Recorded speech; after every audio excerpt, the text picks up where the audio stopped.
મિત્રો, last video લેક્ચરની અંદર આપણે ગુણધર્મો જોયા હતા અને ગુણધર્મની સાથે ગુણધર્મને લગતા એક્ઝામ્પલ પણ આપણે જોયા હતા. હવે આગળ જ ફરીથી થોડાક એક્સ્ટ્રા એક્ઝામ્પલ જોઈએ ગુણધર્મને લગતા. તો સ્ટાર્ટ કરીએ આગળ. એક એક્ઝામ્પલ લખીએ જેમાં આપણને કહેવામાં આવેલું છે કે P B C A Q C A B R is equal to 0 છે. પેલો PQR અને ABC એવા છે કે જેનાથી આ નિશાનનું મૂલ્ય 0 થાય છે. તો P divided by P minus A plus Q divided by Q minus B plus R divided by R minus C ની કિંમત કેટલી થાય આપણે કહેવાનું છે. ઓકે, આગળ વધીએ વિદ્યાર્થી મિત્રો. તો સૌથી પહેલા આ ક્વેશ્ચનની અંદર આપણે આની અંદર જ આ નિશાનની અંદર એવી રીતે સાદુરૂપ આપીશું કે જેમાંથી આવા પદ ગોઠવાય છે. તો જોઈએ અહીંયા પદ પહેલું લખેલું છે એ છે P minus A, બીજો પદ લખેલું છે Q minus B અને ત્રીજો પદ લખેલું છે R minus C. તો P minus A જો લાવવું હોય મારે P minus A જો લાવવું હોય તો અહીંયા જો P અને A તો મારે R2 ને -1 વડે ગુણીને R1 માં ઉમેરી દેવું જોઈએ અને જો Q minus B લાવવું હોય તો QB તો R3 ને -1 વડે ગુણીને R2 માં ઉમેરી દેવું જોઈએ અને જો R minus C લાવવું હોય તો R2 ને -1 વડે ગુણીને R3 માં ઉમેરી દેવું જોઈએ. પણ મેં કીધું એ પ્રમાણે એક સાથે નિશાનની અંદર આ પ્રકારની બે જ પ્રક્રિયાઓ થશે, ત્રીજી પ્રક્રિયા થશે નહીં. મતલબ કે તમે એક સમયે P minus A અને Q minus B મેળવી શકો, R minus C મેળવી શકો નહીં. તો આપણે P minus A અને Q minus B મેળવીએ. તો ધ્યાન આપજો વિદ્યાર્થી મિત્રો. સ્ટાર્ટ કરીએ અહીંયા. પહેલું જે પ્રક્રિયા કરીશું તે આના પરની પ્રક્રિયા છે. હું સવાલ ફરીથી લખતો નથી, ધ્યાન આપજો. એ નિશ્ચયની બરાબર શું આવી શકે તો R2 ને -1 વડે ગુણીને R1 માં ઉમેરવાનું છે. તો અહીંયા આવશે P minus A, અહીંયા આવશે B minus Q, અહીંયા આવશે C minus C0. A minus A R3 ને -1 વડે ગુણીને R2 માં ઉમેરી દેવામાં આવે છે. તો અહીંયા આવશે 0, અહીંયા આવશે Q minus B, અહીંયા આવશે C minus R. આગળ વધીએ તો અહીંયા આવશે A, અહીંયા આવશે B અને અહીંયા આવશે R. ક્રિયા જે છે એ શું થઈ તો R2 ને -1 વડે ગુણીને 1 માં ઉમેરો, R3 ને -1 વડે ગુણીને 2 માં ઉમેરો. અને તમે બીજી પણ ઘણી રીતે લખી શકો છો કે તમને ખ્યાલ છે જે આપણે અગાઉના વિડિયો લેક્ચર્સની અંદર જોયેલું છે. આગળ વધીએ વિદ્યાર્થી મિત્રો. હવે એક કામ કરી આનું જે મૂલ્ય છે એ કેટલું આપેલું છે આપણને 0. તો અહીંયા માટેની નિશાની મૂકું છું. તો આનું મૂલ્ય 0 છે એવું આપેલું છે અને આપણે આ લાવવાનું છે. તો એક કામ કરીએ, હવે નિશાનનું મૂલ્ય મેળવી લઈએ. કારણ કે વધારે સાદુરૂપ આપવું હોય થોડું કોમ્પ્લિકેટેડ થશે, એટલા માટે ડાયરેક્ટ મૂલ્ય મેળવીએ. તો મૂલ્ય મેળવવાનું કામ આપણે R1 થી કરીએ. મૂલ્ય મેળવવાનું કામ આપણે R1 થી મેળવીએ તો શું થશે વિદ્યાર્થી મિત્રો? તો R1 ની પહેલા તો આપણને નિશાની ખબર હોવી જોઈએ. તો નિશાની મૂકી દઉં છું પ્લસ માઈનસ પ્લસ.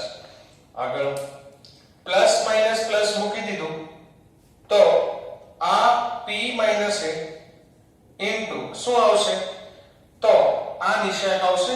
આ નિશાનનું મૂલ્ય થશે R into Q minus B, R into Q minus B minus B into C minus R, પછી minus B minus Q, B minus Q into આની જોડે જે નિશ્ચય આવશે એ છે 0 C minus R A R.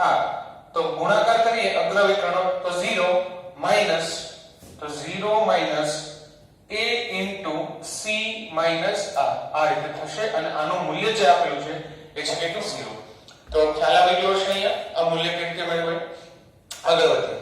હવે આ ગુણાકાર આપણે અંદર આપવાનું છે, થોડું વિસ્તરણ છે, પણ એક વસ્તુનું ખાસ ધ્યાન રાખજો, તમારે આ કૌંસની અંદર ગુણાકાર નથી મોકલવાનો. મતલબ કે r * q r * કરવાનું નથી. કૌંસને એમનેમ કૌંસની જેમ જ રહેવા દેવાના છે. એનું કારણ છે કે જે આપણે કિંમત, જે વસ્તુની કિંમત આપણે મેળવવા જઈ રહ્યા છીએ એ વસ્તુની અંદર p - a, b - q, c - r એ બધા બેઠા આપેલા છે. એટલા માટે આપણે અંદર ગુણાકાર નહીં જવા દઈએ, ખાલી કૌંસનો જ ગુણાકાર કરીશું. તો p - a into p - a into આ પદ, એટલા માટે આ થશે r into p - a into q - b minus b into, ચલો b into જોઈએ, b into શું થશે? p - a into c minus r, minus b minus q અને આ પદ માઈનસ છે તો minus minus plus a into b minus q into c minus r is equal to 0. આ રીતે આવશે આ પદ. ઓકે, આગળ વધીએ વિદ્યાર્થી મિત્રો. હવે જે પદ આવેલું છે એમાંથી આ પદ લાવવું હોય તો ડાયરેક્ટ તો નહીં આવે, તો શું કરીએ? અહીંયા જે પદ છે p - a, q - b, p - a, c - r, b - q અને c - r. તો જો p - a, p - a, p - a છે, અહીંયા છે q - b, અહીંયા છે q - b, તો અહીંયા છે b - q. તો એક કામ કરીએ, આ પદોને આ જે પ્રમાણેના પદો છે એમાં ફેરવી દઈએ. તો જો p - a હોય તો p - a, પણ q - b છે તો અહીંયા q - p, પણ અહીં જો c - r છે પણ અહીંયા r - c છે, તો આ પ્રમાણેના પદમાં ફેરવીએ, જગ્યાઓની અદલાબદલી કરીને. તો જોઈએ પહેલું પદ તો બદલાશે નહીં, કારણ કે તે બેઠું આપેલું છે r into p minus a into q minus b અને b એમનો, p minus a એમનો, c minus r છે, અહીંયા r minus c છે, તો શું કરવું જોઈએ? માઈનસ બાર અને r minus c ની જગ્યાએ c minus r ની જગ્યાએ શું લખશું? r minus c. તો માઈનસ બાર આવશે તો માઈનસ માઈનસ પ્લસ પ્લસ થઈ જશે, તો અહીંયા આવશે r minus c plus a into જો આ b minus q છે, અહીંયા q minus b છે, અહીંયા c minus r છે, અહીંયા r minus c છે, તો બંનેની અદલાબદલી કરશો તો 2 minus 12 આવશે, તો 2 minus નો શું થશે? પ્લસ. તો ફાઇનલી અહીંયા તમે લખી શકો કે q minus b અહીંયા આવશે r minus c is equal to 0. Okay, ચલો આ પદમાંથી હવે તમારે આ પદ કેવું લાવવાનું છે? પહેલું પદ આખું અંશમાં છે, અહીંયા છેદમાં પણ અમુક પદ આપેલા છે, તો શું કરવું જોઈએ? તમારે હવે p minus a ગુણ્યા q minus b અને ગુણ્યા r minus c વડે ભાગાકાર કરવો જોઈએ. કેમ? તમને ખ્યાલ હશે વિદ્યાર્થી મિત્રો કે આવું કોઈ પદ હોય x into y plus y into z plus z into x, જો આને x y z વડે ભાગી દેવામાં આવે તો આ પદ 1/x 1/y 1/z પ્રકારનું થઈ જશે. ખ્યાલ આવશે વિદ્યાર્થી મિત્રો? જો 1/z અહીંયા આવશે 1/z, અહીંયા 1/x અને અહીંયા 1/y, તો આ પ્રકારનું પદ આવી જશે. તો એક કામ કરીએ, બંને બાજુ લખી લેજો, બંને બાજુ બોર્ડ પર જગ્યા ઓછી હોવાથી હું લખતો નથી, હું તમને સમજાવી દઉં છું કે કોના વડે ભાગાકાર કરવાનો છે. બંને બાજુ p - a b - q, p - a q - b ને r - c વડે ભાગાકાર કરવાનો છે બંને બાજુ. તો આને ભાગાકાર કરીએ તો અહીંયા આવશે r, p - a cancel, q - b cancel, તો શું વધશે? r - c plus b divide by p - a cancel, q - b cancel, sorry r - c cancel, તો વધશે q - b plus a divide by p - a રહેશે, બાકી બધું cancel is equal two 0. તો શું આની કિંમત 0 આવી ગઈ? તો કે નહીં. કેમ? કારણ કે તમે જો કે અહીંયા છે p divide by p - a, અહીંયા તો કઈ એવું છે ને p divide by p - a, પણ ઉપર a છે, અહીંયા p છે. સેમ વસ્તુ q divide by q - b, અહીંયા b divide by q - b નહીં ચાલે. r divide by r - c, અહીંયા r divide by r - c, તો આ એક જ જે પદ છે એ આવી ગયેલું છે આપણી પાસે r divide by r - c. ખ્યાલ આવી ગયો વિદ્યાર્થી મિત્રો? આ પદ આપણી પાસે આવેલું ગયેલું છે.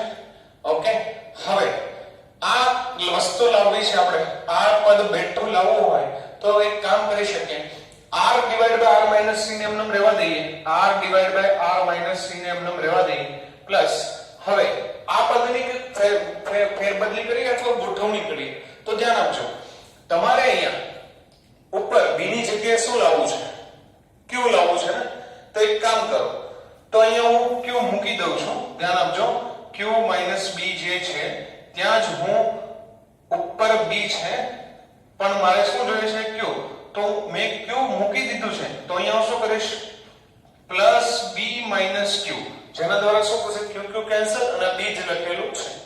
સેમ વસ્તુ એક કામ અહીંયા કરીએ, p માઈનસ a, અહીંયા શું લાવવું છે p, તો p plus a minus p is equal two 0. આ રીતે લખી દો. બીજી પણ રીત છે પણ એના કરતા ફટાફટ આ રીત થશે, એટલા માટે આ વસ્તુને ધ્યાન રાખજો. r divide by r minus c plus હવે છેદ વિભાજન કરીએ. હવે છેદ વિભાજન કઈ રીતે કરવાનું છે, તો પહેલું છેદ વિભાજન અહીંયા કરીએ અને બીજું છેદ વિભાજન અહીંયા કરીશું. તો પહેલું છેદ વિભાજન આવશે q divide by q minus b plus b minus q divide by q minus b, તો આવશે -1 પ્લસ આ આવશે p ડિવાઇડ બાય, આ રીતે છેદ વિભાજન કરો તો અહીંયા આવશે p divide by p minus a plus a minus p divide by p minus a થશે -1 ઇઝ ઇક્વલ ટુ 0. તો આ જે ત્રણ પદ જોતા છે એ પદ ત્રણે ત્રણ આપણી પાસે આવી ગયેલા છે, તો એની કિંમત કેટલી થશે તો તમને ખ્યાલ આવી ગયો છે, કેટલી થશે +2. તો આને કરતા બનાવી દઈએ, p divide by p minus a plus q divide by q minus b plus r divide by r minus c is equal to કેટલું આવશે 2.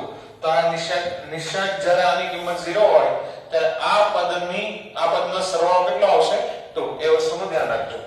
ઓકે, આગળ વધીએ વિદ્યાર્થી મિત્રો. એના પછીનો જે ક્વેશ્ચન છે એ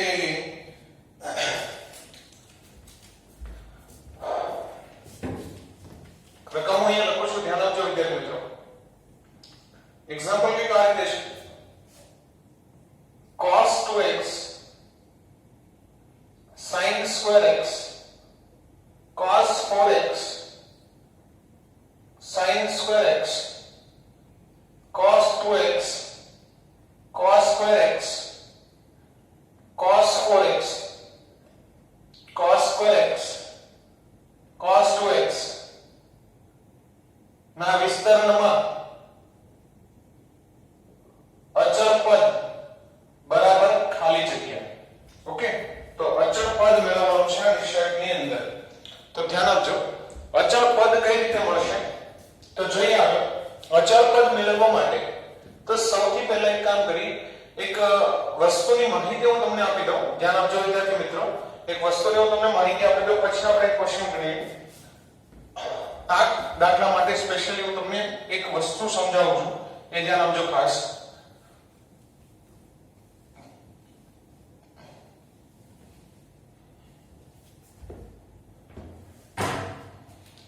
ક્વેશ્ચન જોડે જોડે લખતા જજો, કારણ કે પછી જો બોર્ડ પર જગ્યા નહીં હોય તો આપણે બોર્ડ સાફ કરી દઈશું, એટલા માટે તમારે લખવાનું બાકી ના રહી જાય, એટલા માટે તમે જોડે લખજો. ઓકે, આગળ વધીએ. તો એક વસ્તુ સમજાવું છું, ધ્યાન આપજો. એક સમીકરણ લખું છું, એક સમીકરણ લખીએ આપણે x² + 3x + 7. ચલો આમાં અચળ પદ શું છે, આમાં અચળ પદ શું છે તો ખ્યાલ આવી ગયો છે વિદ્યાર્થી મિત્રો. આ સમીકરણની અંદર અચળ પદ જે છે એ અચળ પદ 7 છે, જોઈને ખ્યાલ જશે. અચળ પદ મતલબ કે x ની કિંમત પર આધાર ન રાખતો હોય, જેમાં x ન આવતો હોય એવું પદ. તો તમને ખ્યાલ આવી ગયો છે આનું અચળ પદ 7 છે બરાબર. પણ તમે બીજી કઈ રીતે કહી શકો કે અચળ પદ 7 છે? જો આમાં હું x બરાબર 0 મૂકી દઉં, જો આ સમીકરણમાં x બરાબર 0 મૂકી દઉં તો x વાળા જેટલા પદ છે એ બધા 0 થઈ જશે, એટલા માટે અચળ પદ 7 કહી શકાય. એવી જ રીતે હું જો બીજી વાત કરું અહીંયા કે અહીંયા હું લખું sin square x plus 3 sin x plus 7. Okay, તો આમાં અચળ પદ કેટલું છે? આમાં અચળ પદ, હા, આમાં અચળ પદ કઈ રીતે મળ્યું તો બીજી રીતે x બરાબર 0 મૂકતા ખ્યાલ આવશે. ઓકે, આમાં જો મારે અચળ પદ કેવું હોય તો તમને સમજાઈ ગયું છે કે આની અંદર અચળ પદ જે છે જે x પર આધારિત નથી એ કેટલું છે 7 બરાબર. પણ આમાં અચળ x ની કિંમત શું મૂકતા 7 આવશે, તો આમાં પણ x ની કિંમત 0 મૂકતા 7 આવી જશે. તો એમાં પણ કહી શકીએ કે x બરાબર 0 મૂકતા અચળ પદ આપણને મળી જાય છે. બીજું સમીકરણ લખું છું cos square x plus 3 sin x 3 cos x plus 7. Okay, આ સમીકરણ જે છે એની અંદર અચળ પદ કેટલું છે? તો અચળ પદ 7 છે. કેટલું છે? 7. જે 7 ની અંદર કોઈ x નથી, x પર આધારિત નથી. તો આ સમીકરણની અંદર અચળ પદ જે છે 7 છે. વાત બરાબર છે. પણ આ અચળ પદની વાત કરીએ તો આ અચળ પદ જે છે એ પદ x ની કિંમત શું મૂકતા આવશે? તો x બરાબર જો હું 0 મૂકી દઉં, જો હું x બરાબર 0 મૂકું, ચલો x બરાબર 0 મૂકતા આની અંદર x બરાબર 0 મૂકતા શું આવશે? તો આની કિંમત આવશે 1, આની કિંમત આવશે 3 into 1 પ્લસ આ 7, તો ફાઇનલી આવશે કેટલું? 11. તો અચળ પદ તો 11 તો નથી જ. તો 11 અચળ પદ કઈ રીતે? તો x બરાબર 0 મૂકતા અચળ પદ 11 આવ્યો. પણ આપણે જે વાત કરી એ અચળ પદ કેટલું હોવું જોઈએ? તો 7. તો એક કામ કરીએ વિદ્યાર્થી મિત્રો, આ 7 જે અચળ પદ છે એવું જરૂરી નથી કે x બરાબર 0 મૂકતા જ આવશે. આ સમીકરણમાં x બરાબર 0 મૂકતા અચળ પદ આવ્યું, આ સમીકરણમાં પણ x ની કિંમત 0 મૂકતા અચળ પદ આવ્યું. પણ આ સમીકરણમાં એવું જરૂર નથી કે x બરાબર 0 મૂકતા જ અચળ પદ આવે. આ સમીકરણની અંદર આ જે પદ છે જે x પર આધારિત છે, જો એ 0 થઈ જાય, આ પદ જો 0 થઈ જાય તો અચળ પદ 7 આવી શકે. તો એવી x ની કઈ કિંમત છે જે આપણે મૂકવી જોઈએ? તો તમને સમજાઈ ગયું હશે કે cos ને 0 થવા માટે x ની કિંમત શું મૂકવી જોઈએ? π/2. જો π/2 મૂકશો ત્યારે આ બંને પર 0 થશે અને અચળ પદ કેટલું આવશે? 7. તો અચળ પદ તો ફાઇનલી 7 જ છે. તમારે લાવવા માટે x ની કિંમત શું મૂકવી જોઈએ એ તમને સમજાવવું જોઈએ. જેના x ની કિંમત આપણે એવી મૂકવી જોઈએ કે જેના લીધે x પર આધારિત જે પદ છે એ 0 થઈ જાય અથવા શૂન્ય થઈ જાય. તો આપણે આ દાખલાની અંદર જોઈએ, છેલ્લા દાખલાની અંદર. તો છેલ્લા દાખલાની અંદર આપણે આટલો વાત કરીએ તો એવું કયું પદ છે કે જેના દ્વારા આ વિસ્તરણ જે છે એમાં અચળ પદ આપણને મળી શકે? તો એક કામ કરીએ, સૌથી પહેલા આ જે વિધેય છે એ વિધેયની અંદર sin cos જેવા પદ દેખાય છે. ઓકે, અને આનું જે વિસ્તરણ થશે એ આ નિશાનનું મૂલ્ય છે. હવે તમે x ની ગમે તે કિંમત આમાં મૂકી દો કે વિસ્તરણમાં મૂકી દો, અચળ પદ તમને જે મળવાનું છે એ જ અચળ પદ મળશે. તો એક કામ કરીએ, આનું વિસ્તરણ નહીં કરીએ. આનું જો વિસ્તરણ કરવા જશો તો કોમ્પ્લિકેટેડ રીતથી થોડું થઈ જશે, કારણ કે પદ જે છે એ sin cos માં છે એટલા માટે. તો એક કામ કરીએ, હવે અહીંયા છે મેં તમને બે ઉદાહરણ આપેલા, એ બંને ઉદાહરણની અંદર પહેલા બીજા ઉદાહરણની અંદર બધા સમીકરણ જે હતા, બધા જે પદ હતા એ કેના હતા? sin માં. અને એના પછીના ઉદાહરણની અંદર જે પદ હતા એ કેમાં હતા? cos માં. તો આપણે sin ના બધા જ પદ લખવા જોઈએ અચળ પદ મેળવવા માટે, અથવા તો બધા પદ કેમાં હોવા જોઈએ? cos માં હોવા જોઈએ. તો અહીંયા તો sin cos ભેગા છે. તો આપણે એક કામ કરીએ, શું તમે આ દરેક પદને cos માં ફેરવી શકો અથવા sin માં ફેરવી શકો? તો હા, આ દરેક પદને કાં તો sin અથવા કાં તો cos માં ફેરવી શકાય એમ છે. તો હું એક કામ કરું, આ દરેક પદને હું sin માં ફેરવી દઉં. તો તમને ખ્યાલ હશે cos 2x નું સૂત્ર શું છે? 1 - 2 sin square x. તો એક કામ કરીએ, cos 2x ની જગ્યાએ આપણે લખી દઈએ 1 - 2 sin square x. તો આ જે પદ છે sin માં આવી ગયું છે. બીજું પદ છે sin square x, એનો તો કોઈ પ્રોબ્લેમ છે નહીં. આગળ વધીએ, પછી જે છે એ cos 4x છે. cos 4x ની વાત કરીએ તો cos 4x ની વાત કરીએ તો શું થશે? 1 - 2. આ યાદ છે ને cos 2 θ નું સૂત્ર? cos 2 θ નું સૂત્ર લખી દઉં છું. cos 2 θ = 1 - 2 sin square θ. તો અહીંયા 2 θ છે તો θ, 2x છે તો x, 4x હોય તો શું આવશે? sin square 2x. તો અહીંયા આવશે 1 - 2 sin square 2x. આ ખ્યાલ આવી ગયો વિદ્યાર્થી મિત્રો? આગળ વધીએ, અહીંયા sin square x એમનેમ છે, cos 2x તો હમણાં લખ્યું આપણે 1 - 2 sin square x. અહીંયા આવશે cos square. cos square નો sin માં કઈ રીતે ફરશે? તો cos square ફરશે 1 - sin square x. cos 4x same વસ્તુ આના જેમ 1 - 2 sin square 2x. અહીંયા 1 - sin square x અને અહીંયા 1 - 2 sin square x.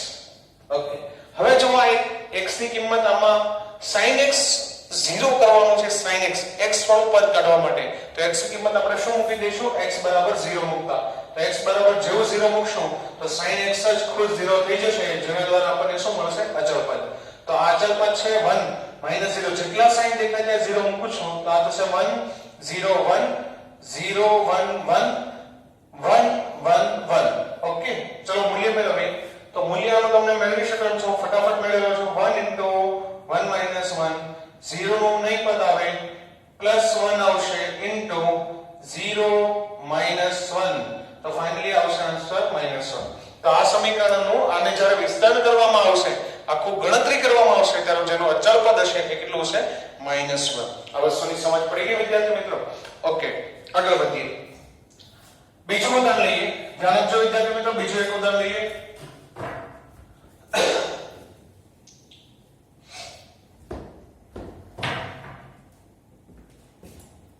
ઓકે બીજું એક ઉદાહરણ લઈએ છીએ એક ઉદાહરણ છે 10C4 10C5 11CR 10C7 10C8 तो 11C R+3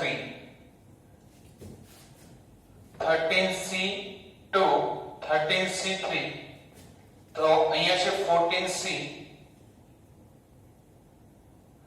R-2 is equal to C okay આ દાખલો છે ધ્યાન આપજો જેની અંદરથી તમારે R ની કિંમત મેળવવાની છે સમજાવું છું ફરીથી ધ્યાન આપજો આ એક નિશ્ચયકનું મૂલ્ય 0 છે અને R ની કિંમત મેળવવાની છે એક જેઈ ની અંદર MCQ અથવા બોર્ડ ની અંદર પણ પૂછી શકાય છે તો હવે આ દાખલાની અંદર તમારે R ની કિંમત કઈ રીતે મેળવવી તો એક કામ કરીએ નિશ્ચયકનું મૂલ્ય 0 ક્યારે હોય ડાયરેક્ટ વિસ્તરણ નહીં થશે ધ્યાન આપજો ડાયરેક્ટ વિસ્તરણ કરવા જશો તો R ની કિંમત નહીં મળે તો એના માટે એક કામ કરીએ નિશ્ચયકનું મૂલ્ય ક્યારે 0 થાય તમને ખ્યાલ છે નિશ્ચયકનું મૂલ્ય ત્યારે 0 થાય જ્યારે નિશ્ચયકની બે હાર અથવા બે સ્તંભ કેવા હોય સમાન તો અહીંયા કોઈ બે હાર અથવા સ્તંભ સમાન છે તો કે નહીં તો અહીંયા કોઈ હાર અને સ્તંભ સમાન નથી તો એક કામ કરીશું બે હારને એવી રીતે દર્શાવીએ અથવા બે હાર સ્તંભને એવી રીતે દર્શાવીએ કે જેના દ્વારા આપણને ખ્યાલ આવી જાય કે નિશ્ચયકની બે હાર અથવા બે સ્તંભ સમાન હોઈ શકે તો જો તમને આ સૂત્ર ખ્યાલ હશે NCR plus NCR minus 1 is equal to N+1 CR okay આ સૂત્ર યાદ હશે કે જો બે NCR મતલબ NCR plus NCR કરવામાં આવે તો ક્રમચયની અંદર n નો શું થઈ જશે N+1 અને R અને R-1 માંથી મોટું કોણ છે ક્રમિક હોવા જોઈએ અને મોટું કોણ છે R તો ફાઇનલી અહીંયા શું મૂકી દેવાનું છે આ સૂત્ર આપણે 11th ની અંદર ક્રમચય સંચયની અંદર જોયેલું છે તો આપણે આ સૂત્રનો ઉપયોગ કરીએ તો જો 10 10 4 5 10 10 7 8 13 13 2 3 તો અહીંયા આ સૂત્ર લગાડી શકાય એમ છે તો એક કામ કરીએ C1 ને 1 વડે ગુણીને C2 માં ઉમેરી દઈએ તો C1 ને 1 વડે ગુણીને C2 માં ઉમેરી દેવામાં આવે તો ધ્યાન આપજો તો C1 શું થશે C1 તો બદલાશે નહીં તો C1 થશે આવું કંઈક 10C4 10C7 અને 13C2 C3 બદલાવાનું નથી 11CR 11CR+3 અને 14CR-2 કામકાજ તમે અહીંયા એ કરેલું છે કે કોલમ 1 ને તમે 1 વડે ગુણીને શું કરેલું છે 2 માં ઉમેરેલું છે ઓકે આગળ વધીએ આ કોલમને આમાં ઉમેરી દઈએ તો આ બંનેનો સરવાળો થશે ને અહીંયા લખવાનો છે તો 10 10 નું શું થશે 11 10 10 નું શું થશે 11 તો 11 સોરી વિદ્યાર્થી મિત્રો એક મિનિટ 10 10 નું શું થશે 11 11C 4 5 માંથી મોટું કોણ છે 5 તો અહીંયા આવશે 5 10 10 નું શું થશે 11C 7 8 માં મોટું કોણ છે 8 13 13 નું શું થશે 14 2 3 માં મોટું કોણ છે 3 ઓકે તો તમને ખ્યાલ આવી ગયો હશે કે જો 11 11 11 11 8 14 14 તો આ બે કોલમ સરખી હોય તો આ નિશ્ચયકનું મૂલ્ય કેટલું આવી જાય એમ છે 0 તો આ નિશ્ચયકનું મૂલ્ય 0 ત્યારે આવી શકે એમ છે જ્યારે આ બંને કેવા હોય સમાન. તો તમને ખ્યાલ આવી ગયો હશે કે 11C5 11CR હોવું જોઈએ, જેના દ્વારા શું કહે છે કે R બરાબર 5 છે. ખ્યાલ આવી ગયો ને? R બરાબર શું હોઈ શકે? 5. અથવા તો R બરાબર શું હોઈ શકે? R બરાબર 6 હોઈ શકે. જો આની કિંમત 6 હોય તો પણ તમે ખ્યાલ આવે છે ને? અથવા તો આની કિંમત શું હોય? 11 - 5 = 6. આપણે 11th ની અંદર ભણી ગયા છે. આની કિંમત કાં તો સીધી 5 થશે અથવા તો આની કિંમત n - r થશે. પણ 6 શક્ય નથી, કારણ કે આ બધી સંભાવનાનું પાલન થવું જોઈએ. કેમ? કારણ કે 11C8 = 11CR+3 હોવું જોઈએ. તો આના બરાબર કહી શકાય, આના માટે કહી શકાય કે 8 = R+3, તો R બરાબર 5. હજી આગળ કહી શકાય 14C3 = 14CR-2, તો 3 = R-2, તો R બરાબર 5 કહી શકાય. ફરીથી તો R બરાબર 6 જે છે એ શક્ય નથી, કારણ કે ત્રણે શરતોમાં R બરાબર 5 જે સામાન્ય છે, માટે ફાઇનલી R ની કિંમત કેટલી છે? 5. ઓકે, આગળના લેક્ચરની અંદર આપણે ફરીથી થોડા એક્ઝામ્પલ જોઈશું ગુણધર્મના, અને પછી નેક્સ્ટ ટોપિક પર આપણે જતા રહીશું. અને આ સાથે તમારી સ્વાધ્યાય 4.2 ના થોડા વજી વધારે, મતલબ કે 70 થી 80% જે ક્વેશ્ચન છે એ થઈ જવા જોઈએ, જે આ કોન્સેપ્ટ પર આધારિત છે.